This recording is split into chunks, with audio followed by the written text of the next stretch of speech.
Hello everyone, welcome to our channel. Very good morning. RRB NTPC 2024 third day రోజు మీరు ఏం చదవాలో చూద్దాం. And at the same time second day రోజు ఎంతవరకు చదివారు అనేది ఒకసారి టెస్ట్ చేయడానికి ప్రయత్నం చేద్దాం. ప్రతి ఒక్కరు కూడా ఆన్సర్స్ చెప్పడానికి దయచేసి ప్రయత్నం చేయండి. అండ్ ఈరోజు ఫ్రైడే కనుక సాటర్డే సండే అనేది డైలీ టార్గెట్ వీడియో ఉండదు. దానికి గల కారణం మనం మండే టు ఫ్రైడే వరకు ఏవైతే ఉన్నాయో అవన్నీ కూడా మనం రివిజన్ చేస్తూ ఉండాలి ఎవ్రీ వీకెండ్స్. సో రివిజన్ అనేది చాలా ఇంపార్టెంట్. మనకు చదివినంతసేపు వస్తూనే ఉంటాయి, రివిజన్ చేయకపోతే మళ్ళీ మొదటికే వస్తుంది కథ. సో అందుకే సాటర్డే సండేస్ ఓన్లీ రివిజన్కే కేటాయించాల్సిన అవసరం ఉంటుంది.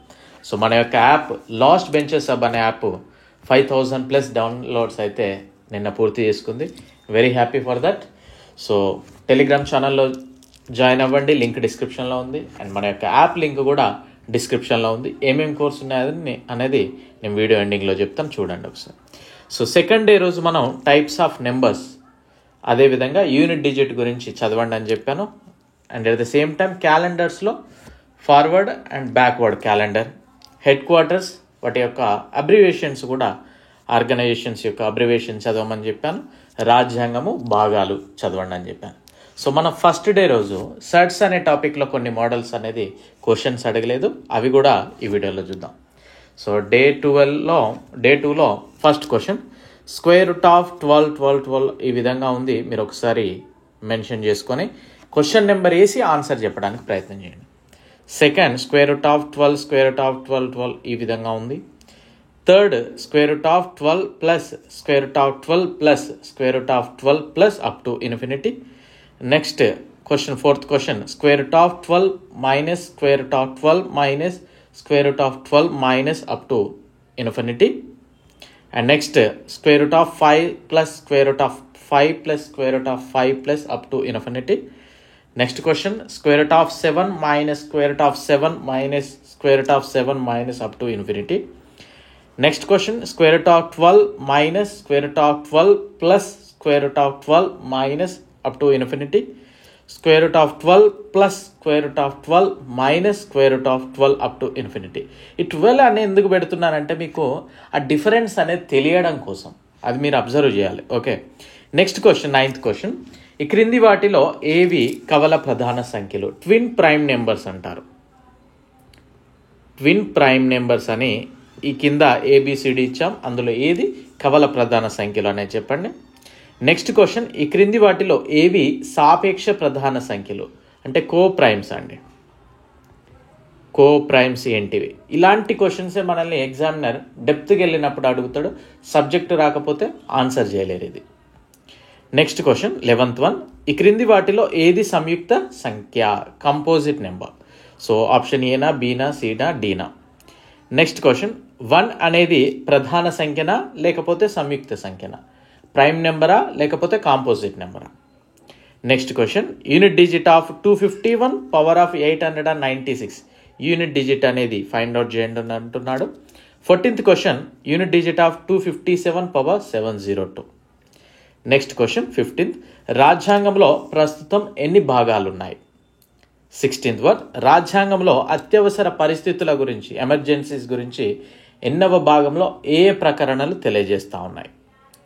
రాజ్యాంగంలో 18వ భాగం దేని గురించి తెలియజేస్తుంది? 18th క్వశ్చన్, మున్సిపాలిటీల గురించి తెలియజేసే ప్రకరణలు ఏవి? అవి ఎన్నో భాగంలో పొందపరచబడి ఉన్నాయి. అధికార భాషల గురించి ఏ ప్రకరణలు తెలియజేస్తాయి? ఎన్నో భాగంలో ఉన్నాయి. 20th క్వశ్చన్, ఎన్నికల గురించి ఏ ప్రకరణలు తెలియజేస్తాయి? ఎన్నో భాగంలో ఉన్నాయి. 21st, ప్రపంచ బ్యాంక్ ప్రధాన కార్యాలయం ఎక్కడ ఉంది? ఏ సంవత్సరంలో ప్రారంభమైంది? 22nd, ILO అనగా ఏంటి? దాని యొక్క ప్రధాన కార్యాలయం ఎక్కడ ఉంది? యునెస్కో అనగా ఏంటి? ప్రధాన కార్యాలయం ఎక్కడ ఉంది? యునెస్కో అనగా ఏంటి మీన్స్ దాని యొక్క అబ్రివేషన్ కంప్లీట్ చేయండి. ఇండియన్ మిలిటరీ అకాడమీ ప్రధాన కార్యాలయం ఎక్కడ ఉంది? 25th క్వశ్చన్, లాస్ట్ క్వశ్చన్, 2097 2097కి సమానమైన క్యాలెండర్ ఇంతకు ముందు ఎప్పుడు వచ్చింది, ఈ తర్వాత ఎప్పుడు వస్తుంది? సో ఈ క్వశ్చన్ కొద్దిగా కాన్సన్ట్రేషన్ పెట్టి ఒళ్ళు దగ్గర పెట్టుకొని చేయడానికి ప్రయత్నం చేయండి. వీడియో లైక్ చేయడం మాత్రం మర్చిపోవద్దు. అండ్ మన యొక్క యాప్ డౌన్లోడ్ చేసుకున్న తర్వాత మీకు పాలిటీ, జీకే, ఇవి కంప్యూటర్స్ 50 రూపీస్ మాత్రమే కంప్లీట్లీ సిలబస్ అయిపోయింది. తక్కువ కాస్ట్ పెట్టడానికి గల కారణం అందరికీ అందుబాటులో ఉండాలనే సదుద్దేశం మాత్రమే. అది మాత్రం గ్రహించండి. మీరు ఒకసారి యూట్యూబ్లో నా క్లాసెస్ చూడండి, మోర్ దాన్ 1000 వీడియోస్ ఉన్నాయి. మీకు రైల్వేకి ఉపయోగపడుతున్నాయి అనుకుంటేనే తీసుకోవడానికి ప్రయత్నం చేయండి. డౌన్లోడ్ కూడా అప్పుడే చేసుకోండి. 1-2 సార్లు యూట్యూబ్లో చూడండి. అండ్ ప్రింట్ ఆప్షన్ ఉండదు, డౌన్లోడ్కి చాయిస్ ఉండదు, ల్యాప్టాప్లో చూడడానికి వీల్లేదు. అది మాత్రం గమనించండి. కెమిస్ట్రీ అండ్ సైన్స్ 95% అయిపోయింది. ఇది కూడా 50 rupees each subject. Arithmetic 60 to 70% అయిపోయింది, 100 rupees. NTPC and group D 300 రూపీస్కి అందించడం జరుగుతుంది. ప్రజెంట్ ఎప్పుడు ఆఫర్ తీసేది తెలియదండి, అది నా మూడ్ స్వింగ్ని బట్టి. సో ఓకేనా. సో వీలైనంత త్వరగా తీసుకోవడానికి ప్రయత్నం చేయండి. బిఫోర్ దట్ యూట్యూబ్లో 1-2 సార్లు ఇవాళ తీసుకోవాల్సిన అవసరం లేదు, 10 వీడియోలైనా చూడండి, అర్థమవుతున్నాయి, ఎస్ మాకు యూజ్ అవుతాయి అనిపిస్తేనే తీసుకోండి. ఇది కూడా మనకి ఎన్టీపీసీ గ్రూప్ డి 60 to 70% అయిపోయింది. మిడైవల్ కూడా అయిపోయింది, నేను టైపింగ్కి ఇచ్చాను. సో వాళ్ళు కొద్దిగా వర్క్ బిజీలో ఉన్నారు. అది అయిపోగానే ఒకసారి అది అప్లోడ్ చేశాక నేను అదర్ సబ్జెక్ట్కి వెళ్ళిపోతాను. ఓకేనా, రైట్. ఇక మనం థర్డ్ డే కనుక చూసినట్లయితే ఏరియా పెరిమీటర్ అంటే వైశాల్యము, చుట్టుకొలత, కర్ణము, ఈ టాపిక్ మీద స్క్వేర్, చతురస్రము అండ్ దీర్ఘ చతురస్రం చేయండి. And at the same time ఈ టాపిక్లో కంచె వేయడానికి ఖర్చు అగును ఎంత అనేది క్వశ్చన్ ఉంటుంది. అదేవిధంగా ఆ పొలంలో మొలకలు నాటడానికి, లేకపోతే మార్బుల్స్ వేయడానికి, ఒక గదిలో మార్బుల్స్ వేయడానికి ఏ విధంగా, లేకపోతే బాట వేయడానికి ఎంత పడుతుంది, అండ్ క్లాత్ ఎంత అవసరం, ఇలాంటి క్వశ్చన్స్ మీరు చదవడానికైతే ప్రయత్నం చేయండి. స్క్వేర్ అండ్ రెక్టాంగిల్, ఓకేనా, చాలా ఇంపార్టెంట్ అది. అండ్ క్యాలెండర్స్లో రిమైనింగ్ అంటే డేట్ ఇచ్చి ఇది ఏ వారం వస్తూ ఉంది, ఇలాంటి క్వశ్చన్స్ అంటే మనం బ్యాక్వర్డ్ ఫార్వర్డ్ కాకుండా రిమైనింగ్ క్యాలెండర్ కంప్లీట్ చేసేయండి. అండ్ అదేవిధంగా గ్లోబ్ అనే టాపిక్ తీసుకోండి. అక్షాంశాలు, రేఖాంశాలు, అదేవిధంగా భూమధ్య రేఖ. ఎందుకు ఈ టాపిక్ గురించి మీకు చెప్తున్నానంటే, last year group D first షిఫ్ట్లో ఈ క్వశ్చన్ వచ్చింది, నేను చూశాను.